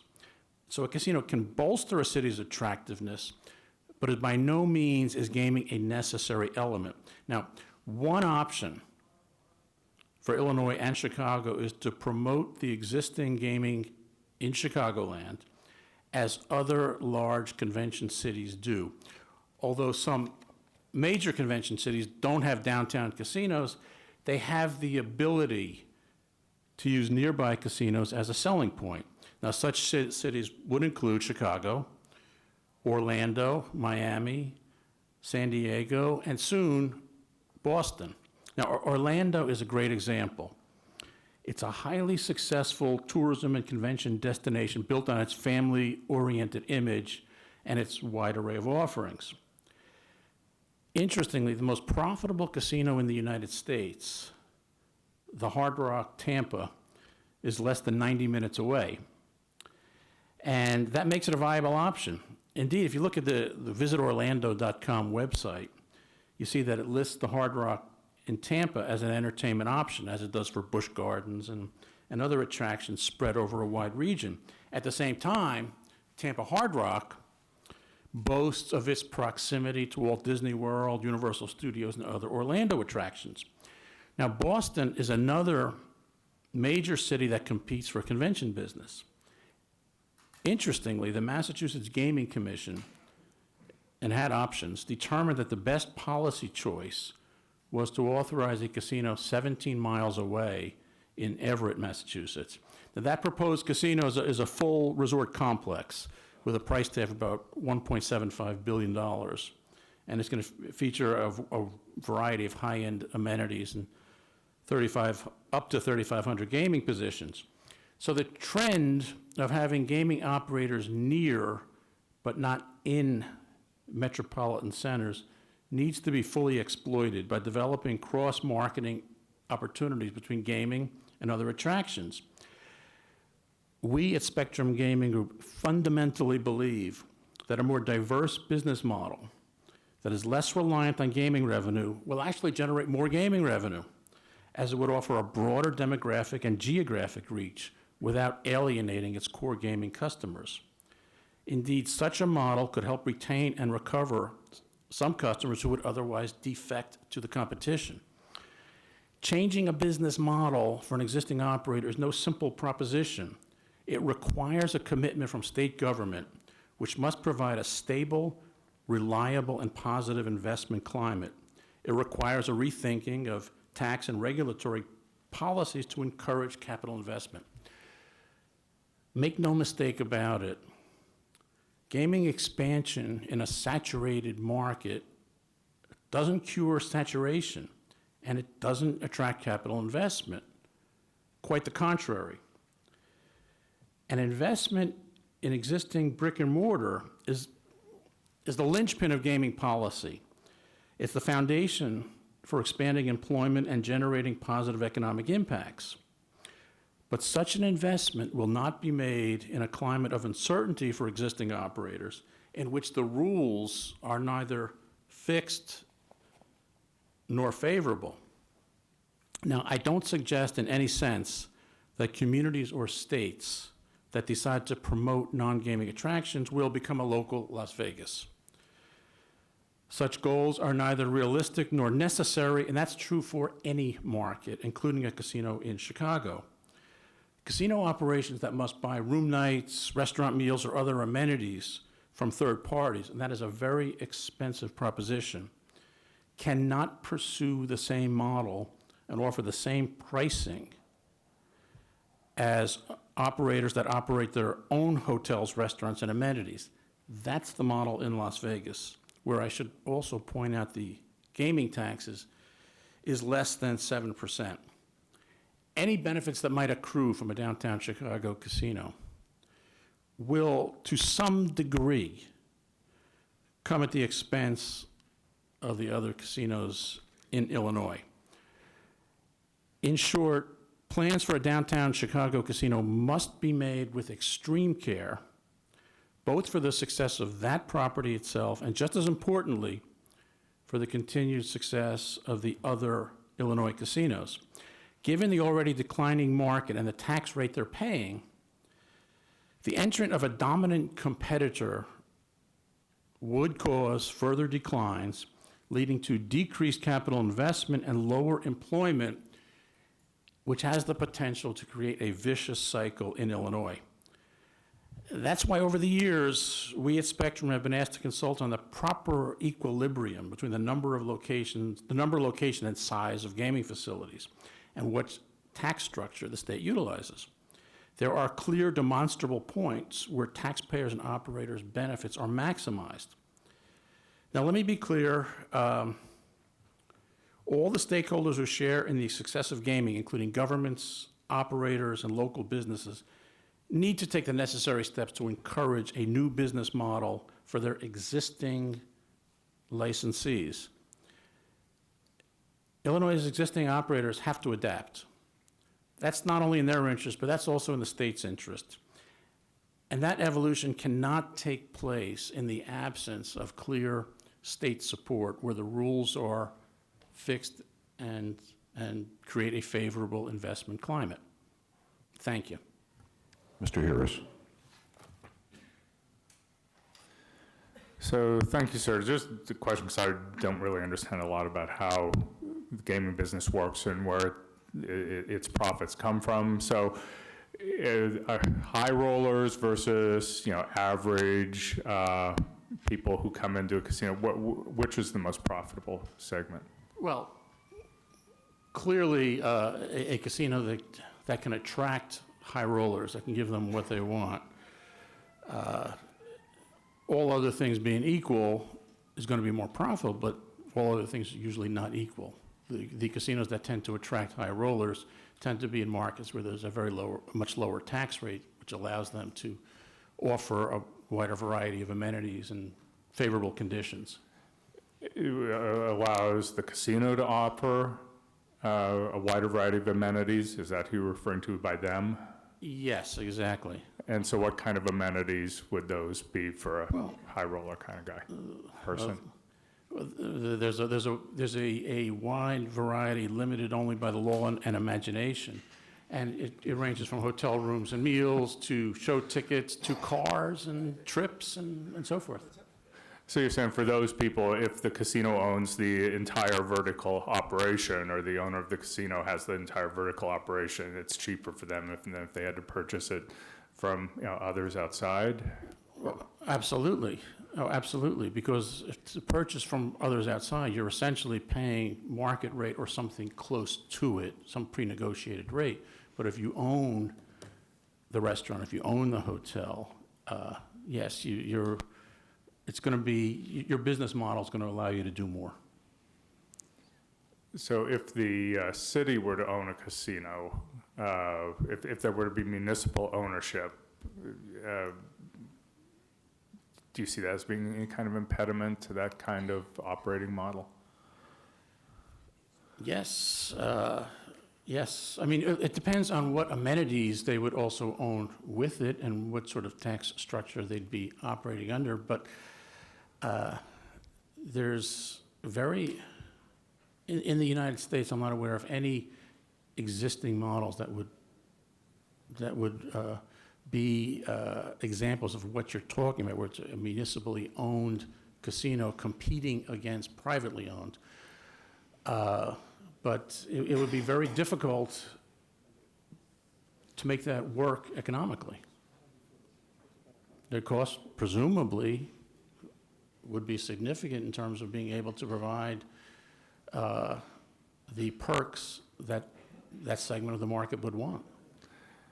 So if you decided to forgo that segment of the market, what would that do to the overall revenue from the operation of the casino? And go after the mass market? After the mass, more mass market. What would it do to that segment of the market? What would it do to the revenue of the casino? I mean, how big of a chunk of the revenue or the profits of the casino would that upper echelon be? It's very hard to answer that without, in the absence of actually looking at a study of that, but it clearly would be lower, the revenues would be lower. Substantially, modestly? That depends. When you talk about mass market, there's a lot of other factors that have to come into play. How easily accessible it is. Is parking free? How can they get there, and how close are they to where the people live? So I can't give you a number. Okay, thanks. Anything further? Mr. Rita? So, I guess I'm trying to understand what you said here. In terms of, what would you think the ideal Chicago casino would be? Not municipally owned, state-owned, private? Well, or Because you said then tax structures and everything else Yeah. play into it. So what's your thoughts on that? That I have a significant concern about the concept of a state-owned casino, even one that is farmed out to a private operator to run. To my knowledge, there are no comparable examples in the U.S. The only one anywhere in the world that I could think of that would be comparable would be in the Philippines, where the state both regulates and owns casinos. So you're essentially, effectively, you'd be creating a situation where a private operator would, to some degree, be competing against the state that regulates it. How about Canada or Kansas? They're different. They're not markets where the government is effectively, the government does own and does allow private operators to come in and run those casinos, but they're not competing against other casinos in those states that have a different business model.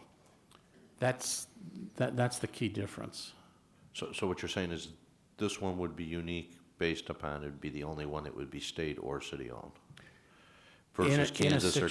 In a situation where within the same state, there would be privately owned and operated casinos. And what potential issues would be faced that, I mean, just come right off the top of your... Sure. Well, essentially, there's always going to be a question, as to whether state policy at any level, at the legislative or regulatory level, is going to favor the state-owned property, whether there's going to be whether the playing field is going to be level, whether they're going to be regulated to the same degree. It's uncharted territory in that sense, but it does raise the appearance of a conflict when the state is also an operator.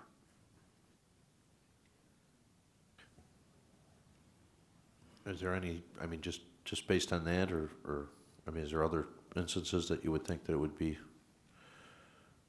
not good, I guess? Well, I mean, just appearance, or? Well, appearance counts.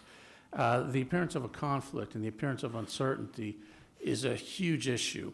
As I indicated earlier in my testimony, the casino industry depends, it's critical, it depends on a steady flow of capital investment from the private markets in order to maintain and someday potentially grow their operations. That's an absolute requirement.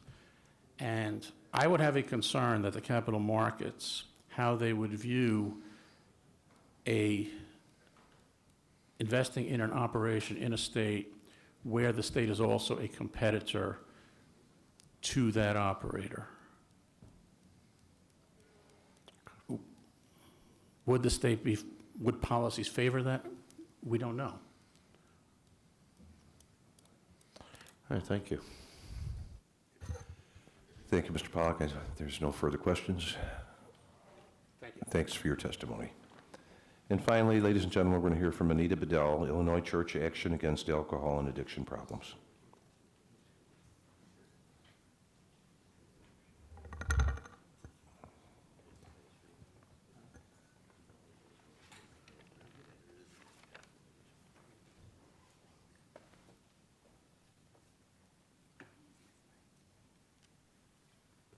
Which is the right mic? Not this one? Oh, don't use that mic, okay. Okay, thank you. My name is Anita Bedell, and I brought 3 people with me today. Use this one. This one? Yeah.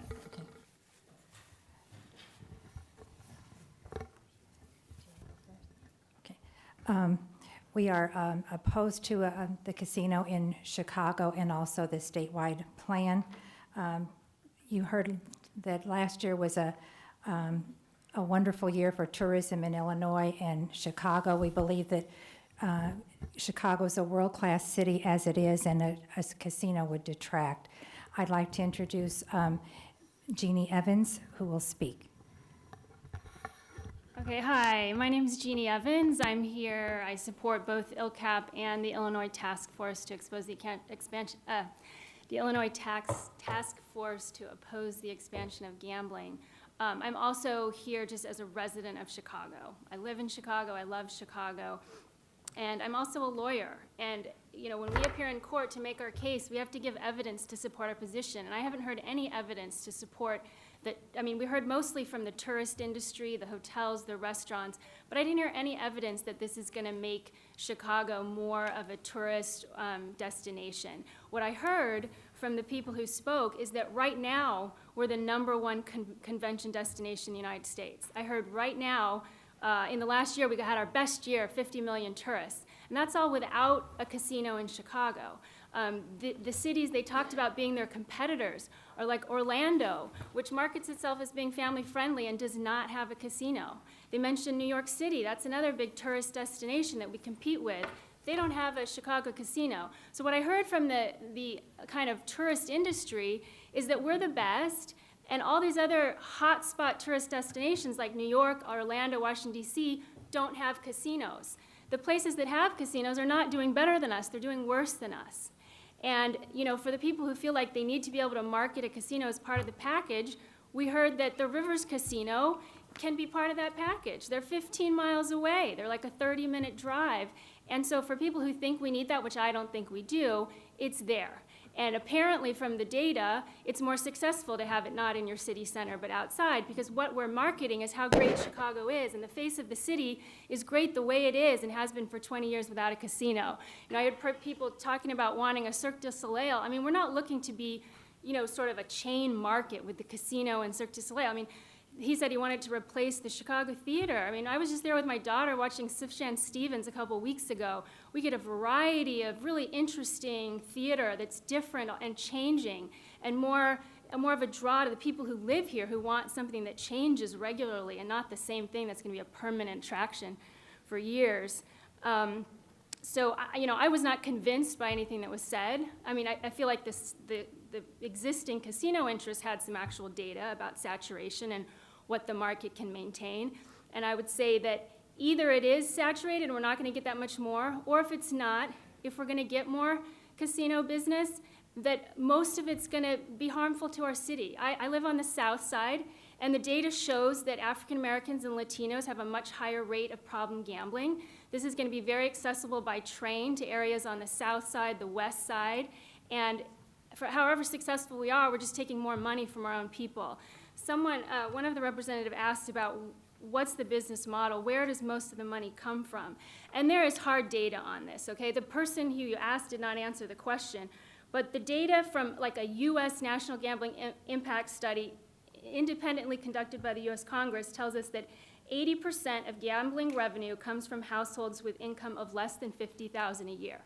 Okay, so when these people drop down $200 on playing the casinos, they're not buying a new refrigerator that their family needs. They're not buying the new gym shoes that their kid needs. I mean, they have like a fixed income. There's not a lot of extra spending cash there. Casual players comprise 75% of players, but contribute only 4% of net gambling revenues. So when we're talking about where all the money's coming from, maybe there's a lot of people out there just having fun or high rollers dropping in. The money, that's only 4%. I mean, the money is coming from regular local people who don't have it, people who are earning less than $50,000 a year, and if that's the way we want to raise income in our state, I'm really disappointed. I also want to give some more facts. I mean, we've heard a lot about the projected revenues. Okay, when you're looking at a business decision, an investment decision, you don't look at a company's revenues. Like if you're going to invest in stock, you don't look at revenues, you look at profits, you look at profit margin. I'm not hearing anything about costs, but there is data out there. There's lots of data out there. The costs associated with increased gambling, and there's studies by professors at university. I think one of them's here today. In fact, I think Mr. Kent has studied this along with other academics. The costs associated with increased gambling, crime, police, courts, embezzlement, theft, bankruptcy, suicide, domestic abuse, social service costs, are approximately 3 times higher than the gambling-related revenues collected by government. So in other words, for every dollar you take in revenues, you're spending about $3 on increased costs associated with gambling. The crime rate, this is a national statistic, and I have the data, which I can point out to anybody who wants it. I have like the citations. The crime rate for casino communities is 84% higher than the national average. States that legalized gambling, casino gambling 10 to 20 years ago, are now struggling financially with debt and budget deficits. Illinois, California. States that have never had didn't legalize gambling are doing fine right now. They're solvent. 3 years after casino gambling was introduced in Atlantic City, crime there tripled. The city's per capita crime rate jumped from 50th in the nation to 1st. Within 10 years, 50% of Atlantic City's retail businesses and restaurants had closed down.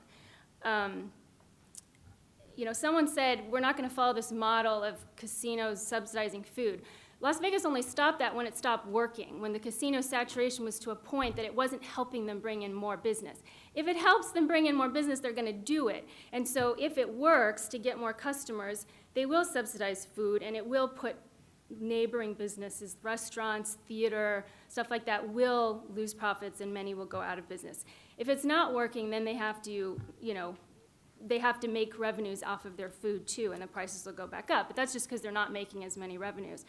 And so I just find it highly problematic for the state to assume the amount of revenues they're going to get, because if it doesn't work, particularly if the casino's owned by the government's going to start wanting to cut their tax rate or subsidize them or whatever they need to do to keep it going.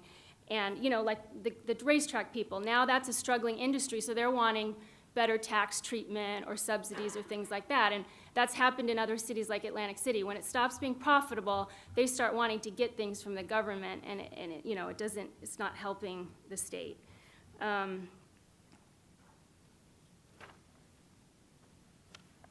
Well, I could go a lot farther, but I should probably turn the time over to some of the other people here to speak. I'm John Kent, Professor Emeritus, Business and Legal Policy, University of Illinois. Served at the university for approximately 35 years. And title my, thank Mr. Chairman, members of the committee, thank you for your kind invitation to speak here today.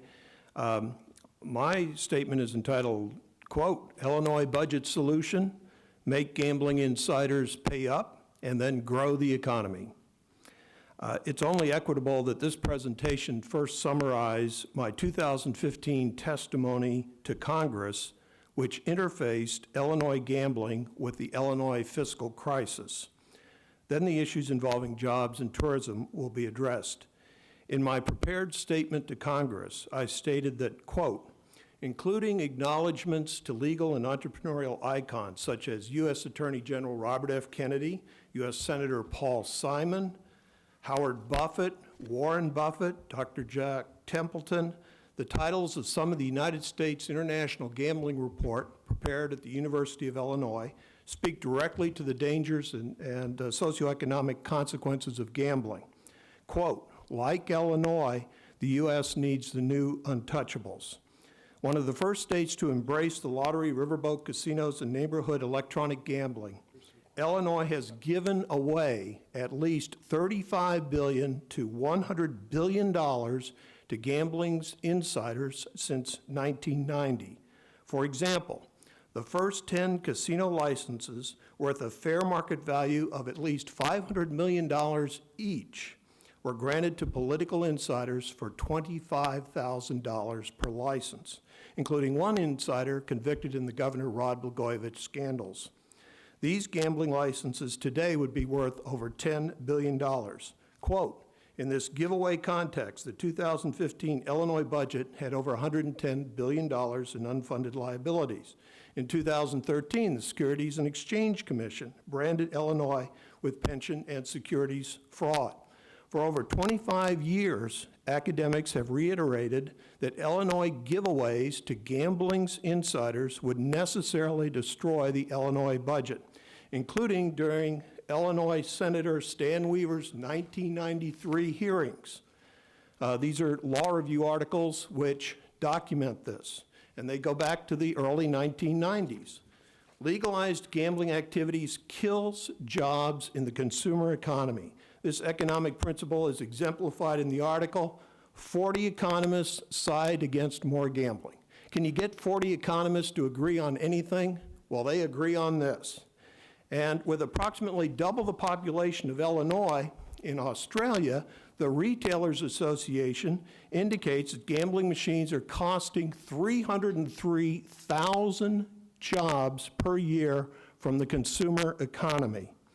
Confirming these facts over the years, many academics, including myself, has testified before Congress and most state legislatures, including several presentations to the Hawaii legislature, while the new chief operating Illinois officer, Linda Lingle, was governor of Hawaii, a gambling-free state to protect its tourism.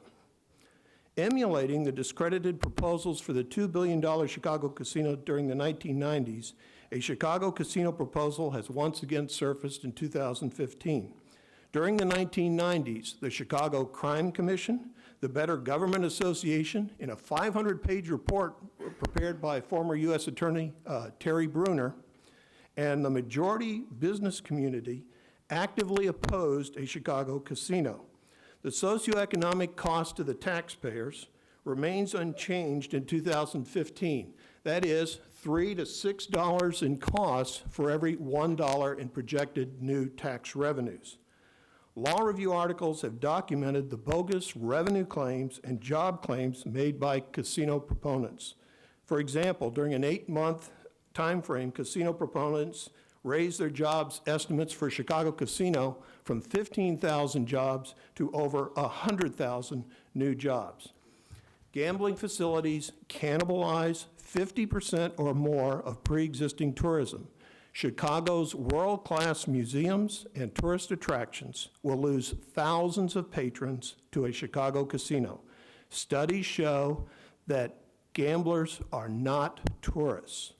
The public should be outraged that the casinos now want authorization to become quasi-governmental units unto themselves, as they've already done to some extent in Las Vegas.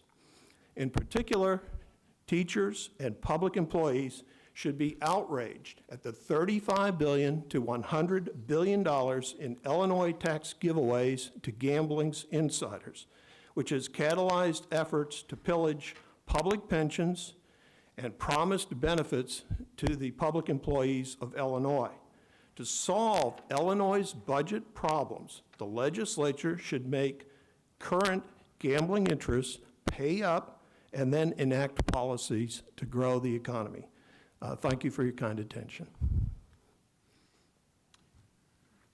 Hi, I'm Doug Dobmeyer, and I'm with the Task Force to Oppose Gambling in Chicago.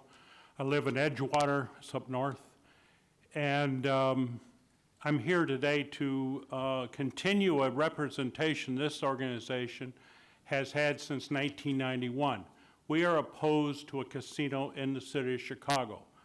Not exactly unlike Tom Schweik's position, but we have different reasons for being opposed to it. And Chicago now faces, if it were to get a casino, it would be an issue of cannibalization. I was surprised when that question was asked to one of the witnesses, well, is there any cannibalization? Oh, well, we don't think there's very much. Well, come on.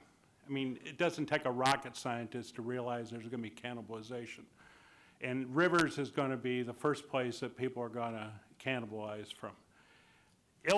Chicago has been in existence for 182 years. You know, and we've gotten along real well without a casino here. You heard the tourist people say, hey, we're doing great. We had 50 million people. We're on track for having the number of people we want by 2020. So I sat there thinking, well, so why do we need a casino if we're doing so well? We're going to be like New York City? I don't think so, guys. We're not going to be like New York City. New York City is a place unto itself. And if Chicago competes for the #1 spot in the country, we are going to be sore, sore losers, because it ain't going to happen that way. But some of the questions that have come up, especially with the recent proposal, that I understand it to be, talking about a city-owned one, a city-state-owned one, begs a lot of questions. And I have some questions for this committee. How, if a city and the state were to be co-owners, or one of them was to be owner, how would there be fair and verifiable oversight of casinos by the city and by the state if they are also the owners? Can anyone answer that question for me?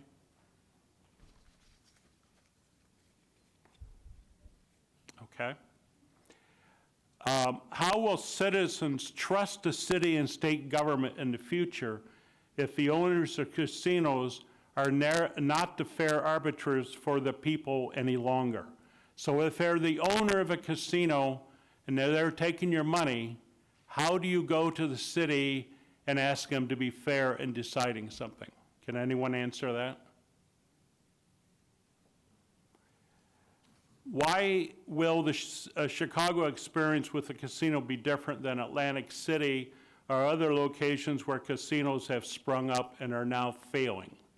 In Atlantic City, there's been well documented, there's been problems with that. The other questions Sir, I yes. would prefer that you reserve your remarks to the point at hand here. We are not here to be questioned. Oh, I see. So this is not a thing I can question you. We can question you. Oh, I see. And you can respond. Okay. Do you have some questions? Not I'm done. at this moment. Okay. I don't have any more questions of you. Any questions for these witnesses? Ms. Bedell, do you have anything further? No, I just thank you for the opportunity to speak, and again, we state our objections to the casino in Chicago and also to the massive expansion, which also includes it. Thank you very much for your testimony today. Mr. Chairman, if I may, I would just point out one thing to the committee. From the proposals in the early 1990s for a Chicago casino and other proposals, our U.S. Senator Paul Simon sponsored a congressional commission, the U.S. National Gambling Impact Study Commission, which you heard cited to several times here. I think 3 of the 4 people here testified under oath before this commission. The numbers which Ms. Evans has given are very verifiable numbers. And can I just say one more thing? It's Certainly. just, I mean, we've kind of been making economic arguments because we think that's what you're more interested in, but we also feel strongly about the moral arguments, and that as legislators, what your job is to think about the public good and what's good for the people. And, you know, I feel like a government who's honest and wants to train their citizens well would be having programming in the public schools, teaching students gambling is a really bad investment. That's not the way to get ahead. Like, you know, pursuing your education and a career, that's how you get ahead. But to have instead the government sponsoring a casino and being the one to sponsor marketing and advertising and encourage people to gamble, seems so antithetical to what the government should be teaching its people. And so I hope you'll also consider that position as well, because the data is very clear that there will always be a small percentage of the population that if they gamble once, they're going to become addicted. It's going to ruin their life. And so by having it out there, you're just kind of giving the opportunity to entrap, you know, even though it may be 2-3% of the population, when you have millions of people, that's a lot of people whose lives are being ruined. Mr. Chairman, if I could make one last point with your kind indulgence. Certainly. Illinois has some of the lowest tax rates on gambling, generally speaking, and with the state in the budget situation that it's in, and I think in a large part because of the low tax rates, I would encourage the committee, for example, on the video gambling terminals, the owner-operators take 70% of that. In other states, it's just the opposite. The state takes 70, 80, 90% of what is coming in. So they're walking away with a huge amount of money, and these low tax rates are just a non sequitur. Okay, ladies and gentlemen, thank you so much for your testimony today, and thanks to all that participated with this discussion today, and this committee will stand in recess.